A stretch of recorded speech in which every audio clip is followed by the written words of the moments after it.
There's a fairly small group, about 10 male spouses of bishops, and he's, of course, obviously the only one in our particular category, but he has been a big hit among them, and it's the spouses who are especially welcoming. Even the spouses of the more conservative bishops have a high investment in hospitality and welcome, and often I think they've had a little bit more experience of the world than their husbands, and they understand the variety that exists. You know, they have friends that we have.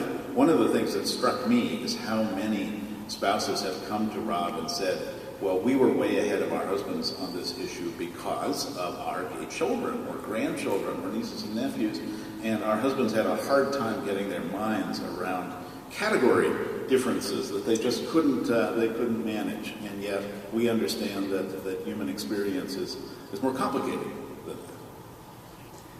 Well, I want to move to that middle shot, that middle distance, the current landscape of the intersection of religion and LGBTQ issues in public life. Probably the biggest issue right now is this construct of religious liberty / religious exemption, which we all heard about quite extensively during the Supreme Court decision around Hobby Lobby. We've also heard about it a bit with smaller scale news stories like around religious liberty, such as a bakery that doesn't want to do a wedding cake for certain weddings. Wondering, let's start with you, Bishop Robinson. What do you think that we journalists are getting wrong when it comes to covering issues of religious liberty? Well, I don't think this is the fault of journalists, but one of my disappointments is that the religious right got onto this issue early on, and they basically laid claim to the words religious liberty, as if we all don't believe in it. And their identification with that issue and with those words makes it very difficult to get in from the other side. It's not that we don't believe in religious liberty, it's how do we define it? I also think that the real problem here with religious institutions and organizations claiming what I would say is an overblown understanding of religious liberty is that it is not just reminiscent, it's just another chapter of the I don't want to serve you at my lunch counter because you're African American, right? And I think in some ways that hasn't been talked about enough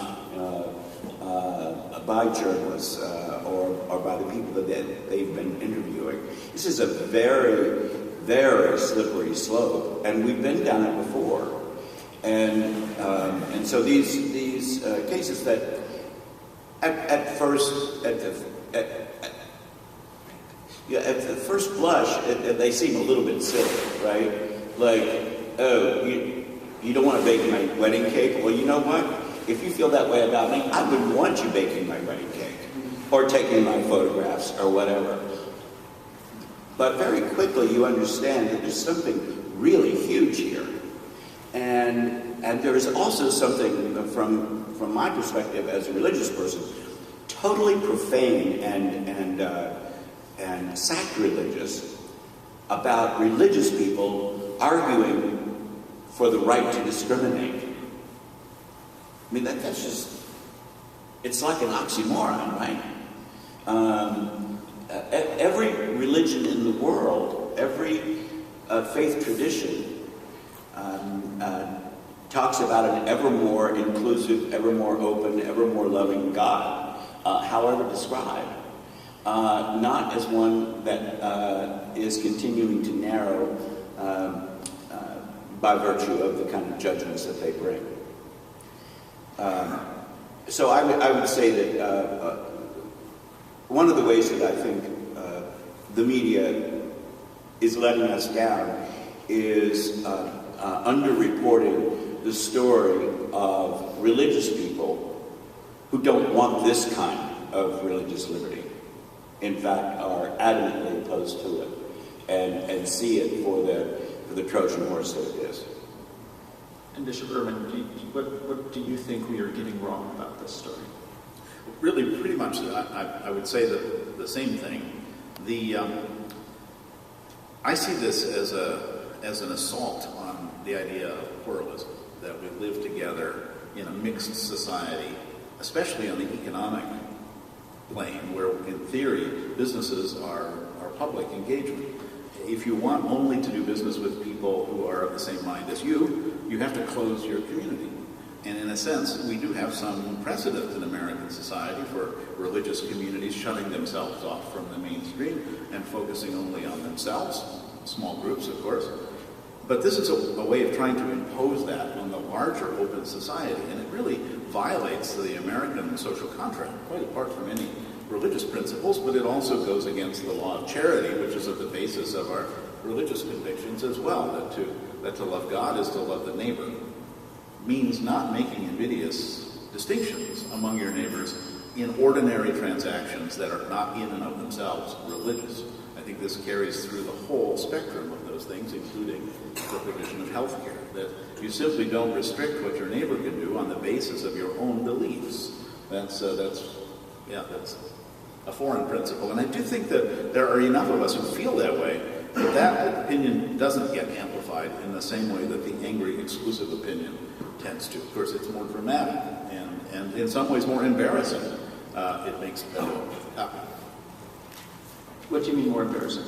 Well, it's something that we can report on with a slight degree of liberal shock. That is, how could people do that kind of thing? I just think isn't that much more fun to see? People embarrassing themselves. And let me just add one thing. I think there is also a discussion needed about the separation of church and state, and particularly the issue of is the separation of church and state only about freedom for religion, or is it also about freedom from religion? Does that separation cut both ways? Does it protect? We usually mean that we don't want the state interfering with religious institutions. I'm all for that. I also think it means that the state should be protected from religion and the imposition of religious principles and so on onto the secular culture. And we don't see enough of that. Well, what do you think we're doing?